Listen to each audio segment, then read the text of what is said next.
ঐক্যবদ্ধ না হলে গুপ্ত স্বৈরাচারের আবির্ভাব হবে বললেন তারেক রহমান। দেশ গঠনে ঐক্যবদ্ধ থাকার আহ্বান। বাংলাদেশ আর কখনো স্বৈরশাসনের পথে ফিরবে না, জাতিসংঘ অধিবেশনে প্রধান উপদেষ্টা। গাজায় গণহত্যা বন্ধের আহ্বান। কাল শুরু হচ্ছে শারদীয় দুর্গোৎসব। প্রস্তুত ৩৩,০০০-এর বেশি মণ্ডপ। নিরাপত্তা ব্যবস্থায় সন্তুষ্ট আয়োজকরা। এবং খাগড়াছড়িতে দুই পক্ষের উত্তেজনাকে কেন্দ্র করে ১৪৪ ধারা জারি। সেনাবাহিনী, বিজিবি ও পুলিশের টহল জোরদার।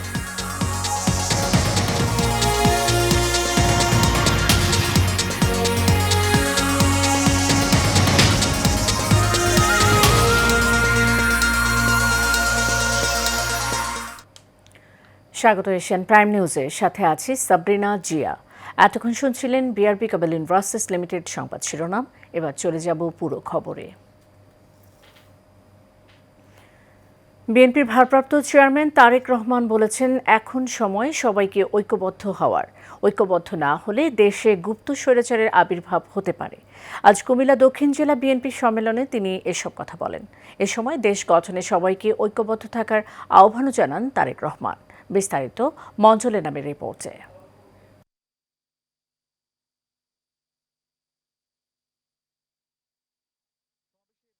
আগামী জাতীয় সংসদ নির্বাচনকে সামনে রেখে দলকে সুসংগঠিত করে দেশের সাধারণ মানুষের আস্থা অর্জন করতে কুমিল্লা দক্ষিণ জেলা বিএনপি এই সম্মেলনের আয়োজন করে। আমাদের লক্ষ্য এখন একটি থাকতে হবে, ঐক্য, জনগণ এবং দেশ গঠন। সম্মেলনে ভার্চুয়ালে যুক্ত হয়ে বিএনপির ভারপ্রাপ্ত চেয়ারম্যান তারেক রহমান বলেন, জনগণই সব ক্ষমতার উৎস, তাই জনগণকে সঙ্গে নিয়ে জনগণ যেভাবে চায় ঠিক সেভাবেই চলতে হবে। জনগণই হচ্ছে বিএনপির সকল রাজনৈতিক ক্ষমতার উৎস। কাজেই সেই জনগণকে আমাদের সাথে থাকতে হবে, জনগণের সাথে থাকতে হবে, জনগণকে সাথে রাখতে হবে।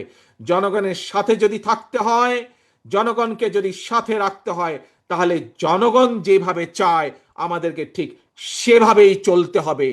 জনগণ যেভাবে চায় আমাদেরকে সেভাবে কাজ করতে হবে, সেভাবে কথা বলতে হবে, সেভাবে জনগণের পাশে দাঁড়াতে হবে। আগামী দিনে দেশে গুপ্ত স্বৈরাচার আবির্ভাব হতে পারে আশঙ্কা ব্যক্ত করে সবাইকে ঐক্যবদ্ধ থাকার আহ্বান জানান তারেক রহমান। যদি আমরা ঐক্যবদ্ধ না হই প্রিয় ভাই বোনেরা, তাহলে বলা যায় না, হয়তো আগামী দিনে গুপ্ত স্বৈরাচারের আবির্ভাব হতে পারে দেশে।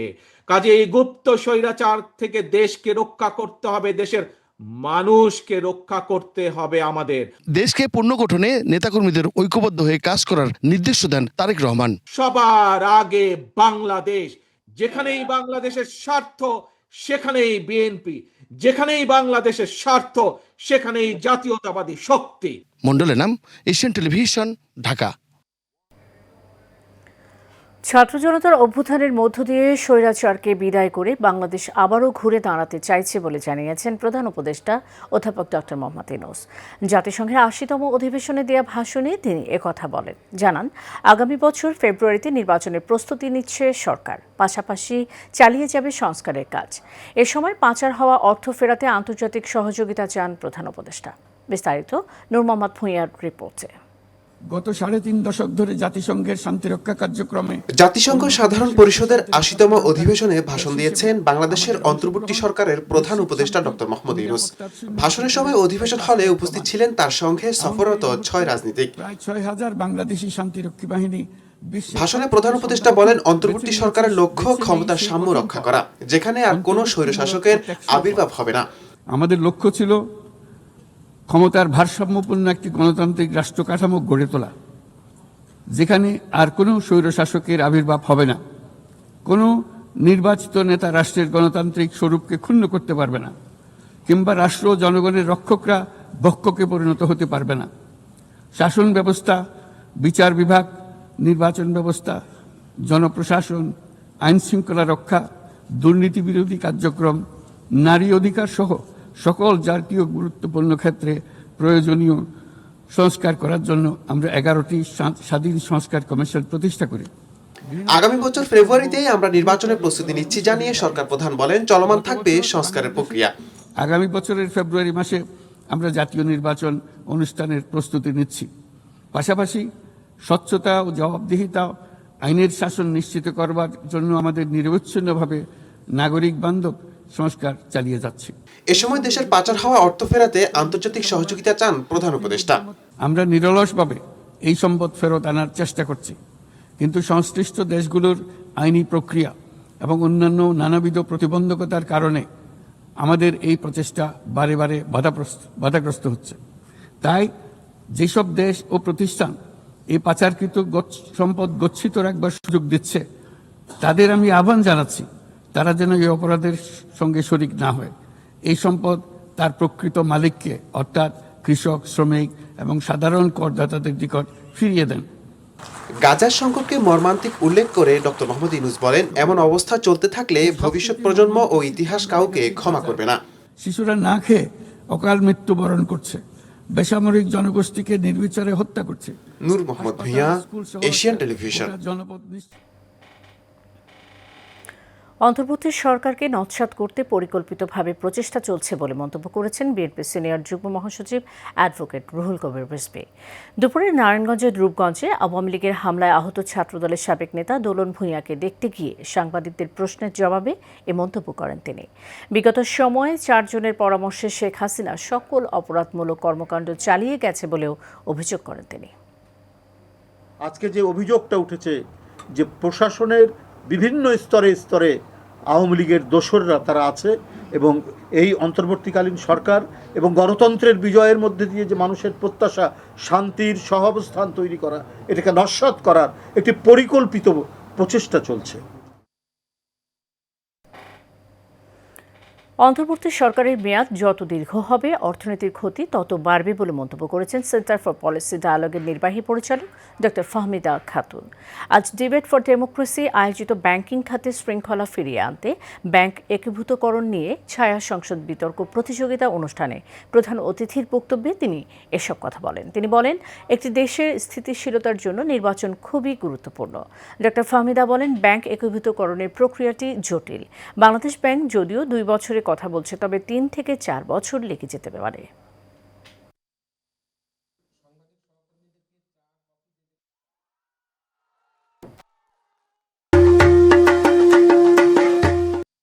এবার শারদীয় দুর্গোৎসবের খবর। শারদীয় দুর্গোৎসব সামনে রেখে রাজধানী সহ সারা দেশে পূজা মণ্ডপগুলোতে শেষ মুহূর্তে প্রস্তুতি চলছে জোরে সোরে। প্রতিমার সাজসজ্জা ও মণ্ডপ নির্মাণে কাজ প্রায় শেষ। নিরাপত্তা নিশ্চিতে আইনশৃঙ্খলা বাহিনী মোতায়েন করা হয়েছে প্রতিটি মণ্ডপে। পাশাপাশি নেওয়া হয়েছে বিশেষ নজরদারির ব্যবস্থা। ঢাকা মহানগরে এবার 259টি মণ্ডপে পূজা হতে যাচ্ছে। সারা দেশে হবে 33,355টি মণ্ডপে পূজা। শান্তিপূর্ণ পরিবেশে শারদীয় দুর্গোৎসব পালনে আশাবাদী পূজা উদযাপন কমিটি। আবির হোসেনের ক্যামেরায় ওয়ালেদ সিদ্দিকের রিপোর্ট। সনাতন ধর্মের অনুসারীদের সবচেয়ে বড় ধর্মীয় উৎসব দুর্গাপূজা। এই উৎসবকে কেন্দ্র করে রাজধানী ঢাকা সহ সারা দেশে বইছে উৎসবের আমেজ। চারদিকে চলছে শেষ মুহূর্তের পূজার প্রস্তুতি। আগামীকাল মহাষষ্ঠীর মধ্য দিয়ে শুরু হবে দুর্গাপূজা এবং 2 অক্টোবর বিজয়া দশমীতে প্রতিমা বিসর্জনের মধ্য দিয়ে শেষ হবে 5 দিনব্যাপী এই উৎসবের। সারা দেশে এবছর দুর্গাপূজা মণ্ডপের সংখ্যা বেড়েছে। ঢাকা মহানগরীর 258টি মণ্ডপ ও মন্দিরে দুর্গাপূজা আয়োজনে প্রস্তুতি নেওয়া হয়েছে এবং সারা দেশে 33,355টি। এই দেশের মানুষ শান্তিপ্রিয়, গুটিগত লোক, তারা অশান্তি সৃষ্টি করতেছে। এবং মা দুর্গার মূল বাণী কি? মানে দুষ্টের দমন, শিষ্টের পালন।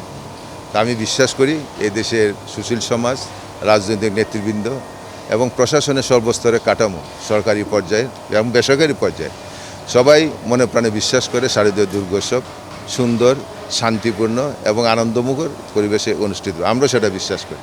পূজার প্রস্তুতির মধ্যেই 13টি জেলায় প্রতিমা ও মন্দির ভাঙচুর হয়েছে। তবে আইনশৃঙ্খলা বাহিনী দ্রুত পদক্ষেপ নিয়েছে। সার্বজনীন পূজা কমিটির সভাপতি জয়ন্ত কুমার দেব সরকারের সার্বিক সহযোগিতায় সন্তোষ প্রকাশ করেন। যদিও সারা বাংলাদেশে কিছু ঘটনা ঘটেছে, কিন্তু আশার সংবাদ হলো যে পাশাপাশি তাদেরকে গ্রেপ্তারও করা হয়েছে। আমরা সেটাই চাই। দুষ্কৃতকে থাকবেই, যারা অপশক্তি তারা থাকবেই। মায়ের আগমনের মাধ্যমে অপশক্তি দূরীভূত হবে, সেটাই আমরা মায়ের কাছে প্রার্থনা জানাই।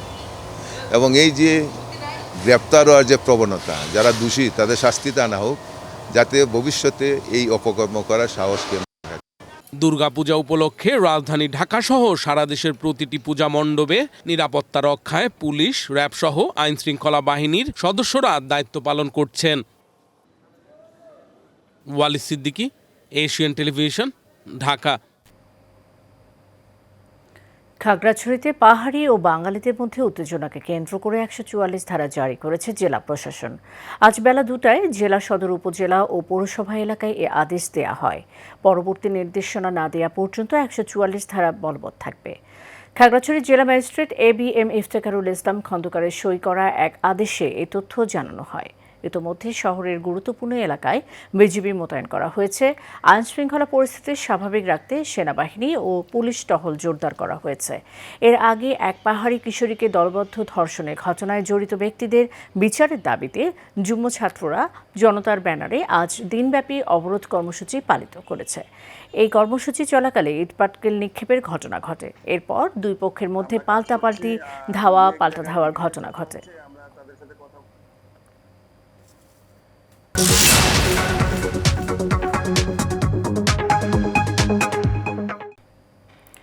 ঢাকায় যাত্রা শুরু হলো সৌদিয়া এয়ারলাইন্সের সিটি টিকেটিং অফিসের কার্যক্রম।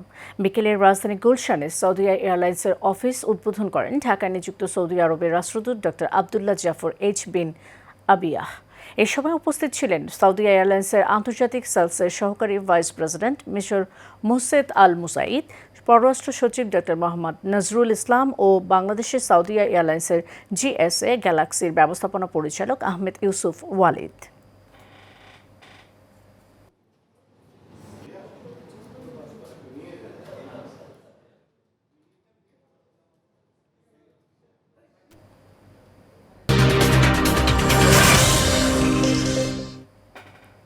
এ পর্যায়ে খেলার সংবাদ। গাজীপুরে কোনাবাড়ীতে ফুটবল টুর্নামেন্টের ফাইনাল খেলা অনুষ্ঠিত হয়েছে। কোনাবাড়ির নীলনগর বালুর মাঠে আমবাগ বন্ধুমহল স্পোর্টিং ক্লাবকে ট্রাই বেকারে ৫-৪ গোলে হারিয়ে জয়লাভ করে গোল্ড ডিগার্স স্পোর্টিং ক্লাব। এর আগে খেলা উদ্বোধন করেন কোনাবাড়ী মেট্রো থানার বিএনপির প্রতিষ্ঠাতা সাবেক সাধারণ সম্পাদক আলহাজ সাজ্জাদুর রহমান মামুন। এ সময় উপস্থিত ছিলেন কোনাবাড়ী মেট্রো থানা বিএনপির সাবেক সিনিয়র সহ সভাপতি সিরাজুল ইসলাম সিরাজ, ৯ নম্বর ওয়ার্ড বিএনপির সাবেক সভাপতি ইব্রাহিম মিয়াজি সহ অনেকে।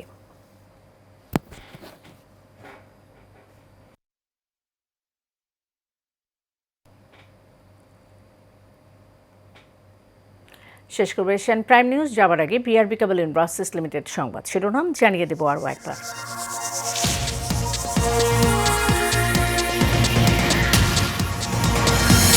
ঐক্যবদ্ধ না হলে গুপ্ত স্বৈরাচারের আবির্ভাব হবে বললেন তারেক রহমান। দেশ গঠনে ঐক্যবদ্ধ থাকার আহ্বান। বাংলাদেশ আর কখনো স্বৈরশাসনের পথে ফিরবে না, জাতিসংঘ অধিবেশনে প্রধান উপদেষ্টা। গাজায় গণহত্যা বন্ধের আহ্বান। কাল শুরু হচ্ছে শারদীয় দুর্গোৎসব। প্রস্তুত ৩৩,০০০-এরও বেশি মণ্ডপ। নিরাপত্তা ব্যবস্থায় সন্তুষ্ট আয়োজকরা। এবং খাগড়াছড়িতে দুই পক্ষের উত্তেজনা কেন্দ্র করে ১৪৪ ধারা জারি, সেনাবাহিনী, বিজিবি ও পুলিশের টহল জোরদার।